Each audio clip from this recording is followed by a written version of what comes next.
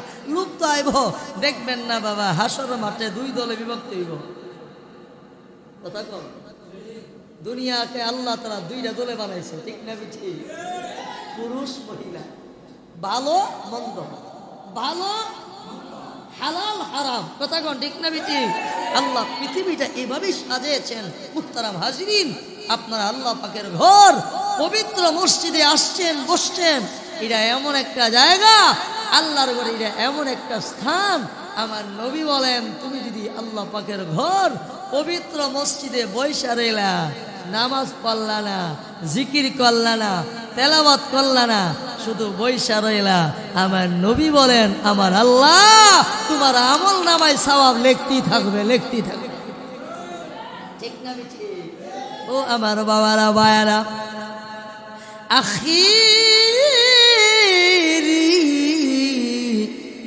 জামানা নবী, মায়ার নবী, দয়াল নবী, রহমাতুল লিল আলামিন বলেন, উম্মতরি ও আমার উম্মতেরা শোনো, তোমরা যদি আল্লাহর ঘর পবিত্র মসজিদে ঢুকলা, মসজিদে গেলা, নামাজ পড়লা না, তেলাওয়াত করতে পারলা না, জিকির আজকার করতে পারলা না, আল্লাহর ঘর পবিত্র মসজিদে বসে রইলা, আমার মায়া নবী, দয়ান নবী বলেন আমার আল্লাহ যতক্ষণ পর্যন্ত বসে থাকবা তোমার আমল নামায় সওয়াব লিখতে থাকবে। এই জন্য বলতেছিলাম, ও আমার বাবারা, লক্ষ্মীপুরের বাবারা, বায়েরা, বলা যায় না কোন বসার দ্বারা, কোন সময়ের দ্বারা আমার আল্লাহ আমার আপনার জিন্দিগির গুনাহ মাফ করতে পারে, কথা বলেন ঠিক না বেটি? হইতে পারে কঠিন কিয়ামতের ময়দানে আমার আল্লাহ আপনাকে আমাকে মাফ করতে পারে। আল্লাহ যদি বলে, বান্দা তুমি সত্যটা প্রমাণ করার জন্য দ্বীনের মহাব্বতি আমি নবীর দ্বীনকে ভালোবাসা তোমরা দ্বীনের সাহায্যের জন্য তোমরা আমি আমার আল্লাহর ঘর মসজিদে বসে রইলা, কোরআন হাদিসের বয়ান শুনলা, যারে বাংলা যা ইহাকে ওসিলা বানাইয়া আজকে ময়দানে মাশরে আমি আল্লাহ তোমার নাজাতের ওসিলা বানাইয়া দিলাম। কি বলেন, ঠিক না ঠিক? এই জন্য আল্লাহ পারে। ও মহল্লাবাসী, গ্রামবাসী, আপনারা যারা আছেন মেহেরবানি করে আপনারা মসজিদের বিষয়ে আপনারা মাহফিলে চলে আসেন। বুজুর্গ ওলামায়ে কেরাম বসে রয়েছেন এখানে। হ্যাঁ, আমার অত্যন্ত মহব্বতের মাওলানা মুবারকুল্লাহ সাহেব তিনি আসছেন, ওলামায়ে কেরাম আসছেন। হ্যাঁ, বড় বড় বুজুর্গ ওলামায়ে কেরাম আসতেছেন, বয়ান করবেন। এই মজমাতে যদি আমরা আসতে পারি, আল্লাহ তাআলা ময়দানে মাহশরে এই মজমার উসিলা আমাকে আপনাকে মাফ করতে পারে। কথা বলেন, ঠিক না ঠিক? নবীজি বলেন, বুখারীর হাদিস, যদি কোনো ব্যক্তি দিনের কিছু কথাবার্তা শোনার জন্য, দিনের কিছু কথাবার্তা বলার জন্য ঘর থেকে বের হয়েছে, এই যে আমরা হাইটে হাইটে আইছি না, কথা কই না, বাড়ির থেকে হাইটে হাইটে মসজিদ পর্যন্ত এসেছি, মাহফিল পর্যন্ত এসেছি, এই যে রাস্তা দিয়ে হাইটে হাইটে আসছি, বুখারীর হাদিস, রাসূল বলেন, মানিদ বাররা কদমাহু ফি সাবিলিল্লাহ হারামাল্লাহু আলাইহি নার। রাসূল বলেন, তুমি যদি দ্বীনের কিছু কথাবার্তা শোনার জন্য, বলার জন্য ঘর থেকে বের হয়েছ, তুমি যে রাস্তা দিয়ে হাইটে হাইটে আসছো, তোমার পায়ে যে ধুলাবালিগুলো লেগেছেন, আমার নবী বলেন ওই পায়ের জন্য মাওলার জাহান্নামের আগুন হারাম করে দেওয়া হবে। তাহলে আমরা যারা আসছি লাভ আছে না? কথা কন না, লাভ আছে না নাই? অবশ্যই লাভ আছে, কিন্তু বর্তমানে মানুষ তো লাভের দিকে নাই, লোকসানের দিকে আছে। কথা কন, ঠিক না বেটি? লাভটা বোঝে না। দুনিয়ার মানুষ সামনাসামনি আসলটা দেখে, পরে কি তো এই বোঝা দেখে না। এই দেখা না বেরিয়ে আজকে অশান্তি। কথা বলেন, ঠিক না বেটি? মুহতারাম হাজিরিন, বলতেছিলাম এই জন্য আমরা চলে আসছি।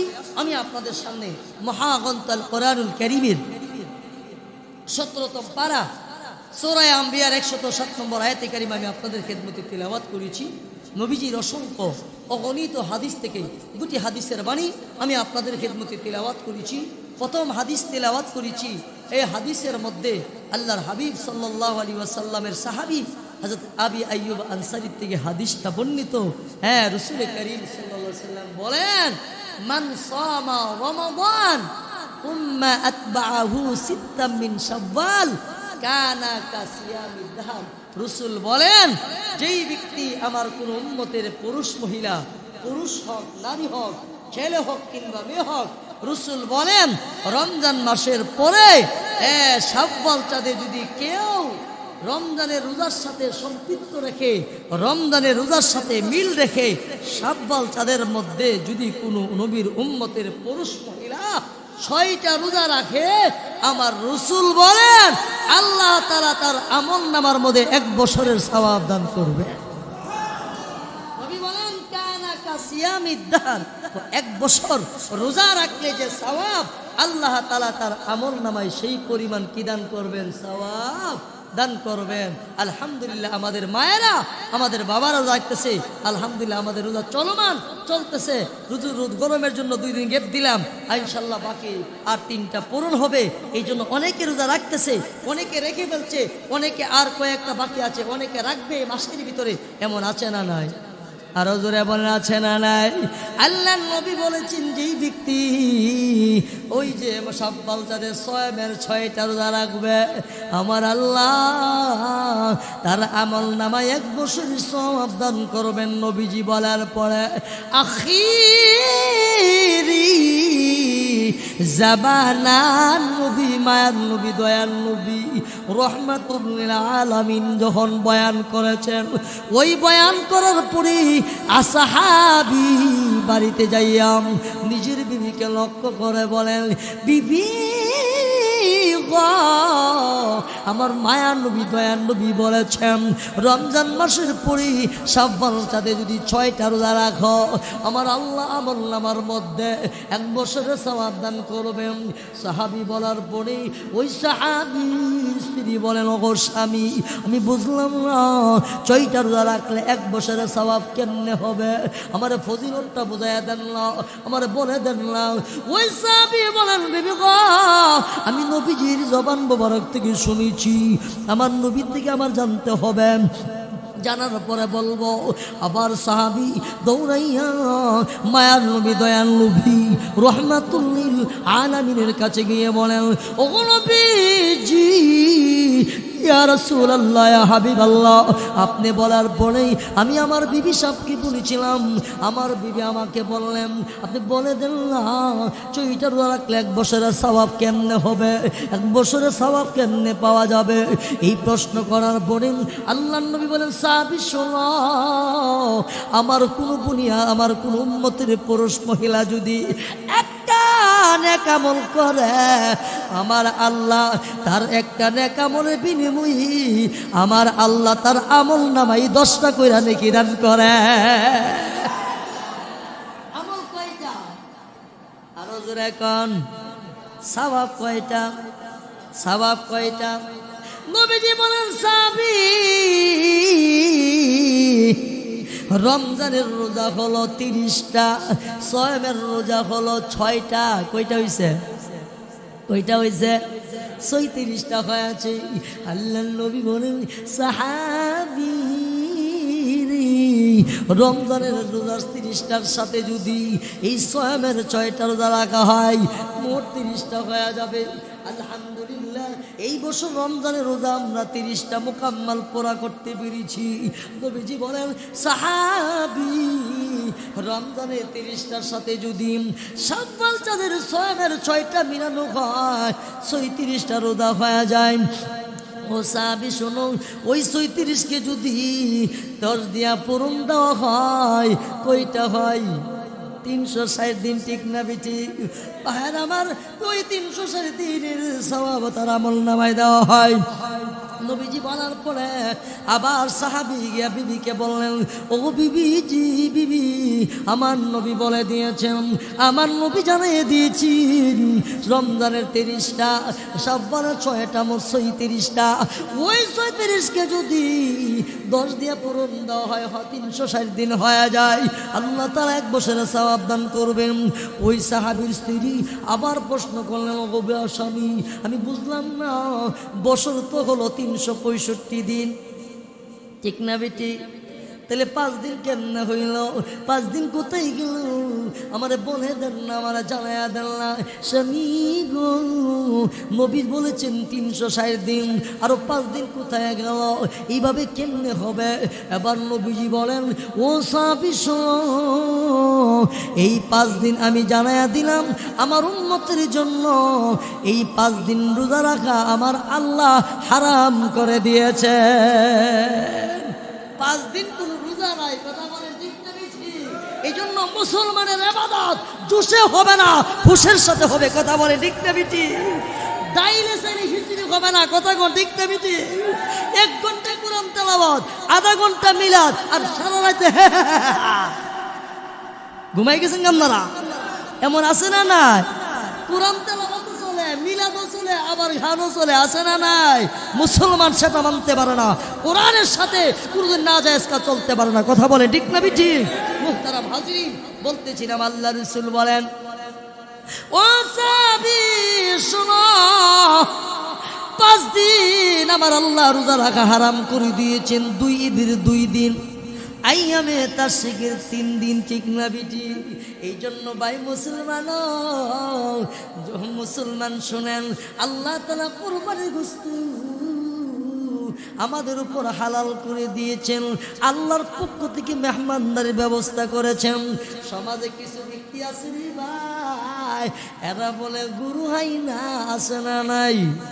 কারো জোরে কয় না, না রে ভাই না, আপনার থাকতে পারে, ডাক্তার যদি নিষেধ করে সমস্যা, আপনি বেশি খায়েন না, যেন আল্লাহ যেন যেহেতু দাওয়াত দিয়েছেন কোরবানি গোশতে কমপক্ষে হলেও আপনি একটা গোশতের টুকরা খাবেন, কেন আমার আল্লাহর দাওয়াতটা আপনি গ্রহণ করেছে। কথা বলেন ঠিক না বেঠি? এই জন্য আল্লাহ রাসূল বলেন, 2 ঈদের 2 দিন, আইয়ামে তাশরিকের 3 দিন, কই দিন হইছে? 5 দিন হইছে। এই 5 দিন রোজা রাখা জায়েজ নাই, হারাম, রোজা রাখা যাবে না। এই জন্য রাসূল বলেছেন, উম্মতরা শোনো, তুমি পুরুষ হও, নারী হও, ছেলে হও কিংবা মেয়ে হও, রমজানের পরে যদি শাওয়াল চাঁদের মধ্যে কেউ 6টা রোজা মিলায় রাখে, আমার নবী জানায় দিয়েছেন 1 বছর রাখলে যে সওয়াব হবে আমার আল্লাহ সমপরিমাণ সওয়াব তোমার আমলনামায় দান করবে। এই হলো 6 রোজা। আর এই হাদিসটা বর্ণিত আবি আইয়ুব আনসারীর থেকে বর্ণিত। এখানে একটা মজার ইতিহাস আপনাদেরকে শোনা যায়, মজার ইতিহাস। আমরা অনেক সময় বলে থাকি আল্লাহর হাবিব সাল্লাল্লাহু আলাইহি সাল্লাম মক্কা থেকে যখন হিজরত করে মদিনায় গেছিলেন, মদিনায় যায় নবীজি আবি আইয়ুব আনসারীর বাড়িতে অবস্থান করেছে। কথাটা এইভাবে, কিন্তু না, এর আরেকটা মজার কথা আছে। মাসিক মদিনার মধ্যে আল্লামা মুহিউদ্দিন সাহেব রহমতুল্লাহি আলাইহি তিনি এই ইতিহাসটা তুলে ধরেছেন। কিভাবে ধরেছেন? আসল মালিক আসল বাড়িতে অবস্থান করেছে। কথাটা কি? আসল মালিক আসল বাড়িতে কি করেছেন? অবস্থান করেছেন। কিভাবে দেখেন, ইতিহাসটা শুনলে আপনাদের পরিষ্কার হবে, বুঝে আসবে। আসল মালিক যে আসল বাড়িতে অবস্থান করেছেন, আল্লাহর হাবিব সাল্লাল্লাহু আলাইহি সাল্লাম, আপনার ইতিহাস জানেন, আমি ইতিহাস বড় উদ্দেশ্য আমার পুরো বুঝাইবার জন্য উদ্দেশ্য না। নবী করিম সাল্লাল্লাহু আলাইহি সাল্লাম মক্কা থেকে হিজরত করে কোথায় গেছেন? কোথায় গেছেন? মদিনায়। এই মদিনার শহরের নাম মদিনা শহর ছিল না, এই শহরের নাম ছিল ইয়াসরিফ শহর। কি ছিল? ইয়াসরিফ শহর। হুজুর আকরাম সাল্লাল্লাহু আলাইহি সাল্লাম যাওয়ার পরে আল্লাহ তাআলা এই ইয়াসরিফ শহর পাল্টায় এই শহরের নাম হয়েছে মদিনার শহর। ঠিক না ঠিক? কথা বলেন ঠিক না ঠিক? মদিনা শহর কেমনে হয়েছে দেখেন। ওই মাসিক ইসলামের মধ্যে আল্লামা মুহিউদ্দিন সাহেব রহমতুল্লাহ আলাইহি ইতিহাসটা তুলে ধরেছেন। ইয়ামান দেশের একজন বাদশা ছিল। কি ছিল? বাদশা। ওই ইয়ামান দেশের তুব্বা বাদশা, সে মক্কা মদিনা গেছে, মক্কা গেছে সফর করত। দেখবেন আগেকার যুগে রাজা বাদশারা এরা সফর করত, পর্যটন করতো, বিভিন্ন এলাকায় বিভিন্ন দেশে যাইতো। কথা বলেন ঠিক না ঠিক? আগের তারা হরিণ নিয়া সোয়ারি নিয়া যাইতো, সফর করতে যাইতো। ওই ইয়ামান দেশের তুব্বা বাদশা সফরের নিয়তে, সফরের উদ্দেশ্যে তিনি ইয়ামান দেশ থেকে কই গেলেন? পবিত্র মক্কায় গেলেন। মক্কায় গিয়া দেয় একটা কালো ঘর। কি ঘর? কি ঘর? এই ঘরটার নাম কি? নাম জানেন না আপনারা? বাইতুল্লাহ শরীফ। নাম কি? মানে সহজে বলে কাবা শরীফ। কি শরীফ? কাবা শরীফ। দেখবেন আপনারা যারা উমরা করছেন, হজ করছেন, এই 24 ঘন্টার ভিতরে আল্লাহু আকবার, আল্লাহু আকবার। 16 হজ করতে গেলাম, মনের মধ্যে একটা তামান্না, হাজার আছে কতটা চুমুক দিল, নিয়ত করছি যে বাতে যে মানুষের দিন, মানুষ যেভাবে আলহামদুলিল্লাহ এখানে দেখে আসছেন, মুরব্বীরা অনেকে হজ করে উমরা করে বা হজ করে আসছেন। বাপজি রাইতের 2:30 বাজে গেলে মানুষ ঘুমাই যাবো না, একটু নিরেও হইব, তাহলে গিয়া পাথরটা সমাধিতে কি হইব? শুধু আল্লাহ ও আল্লাহ গিয়া দিয়ে আগে চলো। আরো উমরা তো করে লাইছি, মাথা কামাই লাইছি না, টুপি কাছে ফোহরে ঢুকাইছি, ঢুকায় পাঞ্জাবি এবার একটা বান দিছি, বান দিয়া বাইসা যাইতে যাইতে যাইতে যাইতে আমার জানা মতে আমার মেয়ের মধ্যে হাজার আছে পাথরটা বড় জোর আধার অথবা 3 পা দূরে গিয়ে আর একটু রুকি দিয়া যেতে পারলে আমি চুম্বু খেতে পারবো। এমন সময় আমি এমন একটা ধাক্কা হয়েছি, ওই ধাক্কা হওয়ার পরে আল্লাহু আকবার বলে লাফ দিয়া আমার জানা মতো নিম্নে 3-4 উপরটা লাফ দিয়া কোনো জায়গায় পড়া কোনো মতে কথা জেহেন আল্লাহ পাক যদি কোনো মানুষকে বাঁচায় তখন তার জেহেন ঠিক থাকে। কথা বলেন, তখন তার জেহেনের মধ্যে কোনো দরকার, তখন আমার পুরোপুরি মন আছে এখন যদি লাফ দিয়ে আমি শুয়ে যাই মানুষ আমার পাইয়া মেরে ফেলবো, আমার উড়ার কোনো ক্ষমতা নাই। আল্লাহর কি দয়া, আমি লাফ দিয়ে ভাল দিয়ে পড়ে আমি শুই নাই, দাঁড়ায়া আরে জঙ্গি গিয়ে আন্দাজে ধরে ফেলছি, দইরা সেরে গেলাম। সারা শরীর ঘামতে ঘামতে পুরা ঘাম, শরীর বায়া, বুক বায়া, পাঞ্জাবি বায়া, ওই যে পরনে পায়জামা ছিল পায়জামা পরে ভিজে গেছে, যায়া সেটা আবার ওই ইসিতে চতুর্দিকটা ফিট করান, ইসির কাছে গিয়ে আবার 2 রাকাত নামাজ পড়লাম, 4 রাকাত নামাজ পড়ে একটু দোয়া করে বলছি আল্লাহ তুমি তো সব পারো, তোমার কাছে কোনো অভাব নাই। চলে গেছিলাম কিন্তু ধাক্কা হয়ে চলে আসছি, আবার যাব দেখি পারিনি, আবার যখন দোয়া করে নিয়ত করে গেছি আল্লাহর কি দয়া, আল্লাহ তাআলা ওই হাজার আসপাত থেকে চুমুক দেওয়ার সুযোগ করে দিছি। কথাটা মনে রাখতে ওই কালো ঠিক না বিচি? দেখবেন 24 ঘন্টা তাওয়াফ চলে। কি চলে? 1 সেকেন্ডের জন্য তাওয়াফ বন্ধ নাই। কেমনে বন্ধ নাই কথা বুঝতে হবে। এখন বলবেন হুজুর আমনে বলেন 1 সেকেন্ডের জন্য তাওয়াফ বন্ধ নাই। অনেক সময় আমরা তো দেখছি নামাজে যখন জামাত শুরু হয়ে যায় তখন তো আর তাওয়াফ চলে না, সবাই নামাজ চলে গেল, শুধু মানুষই তাওয়াফ করে, আরো তাওয়াফ করনেওয়ালা আছে। কথা বলেন আছে না নাই? আছে। আল্লাহর ঘর বাইতুল্লাহ তাওয়াফ চলে, ওই আমার দেশে তোক বাবা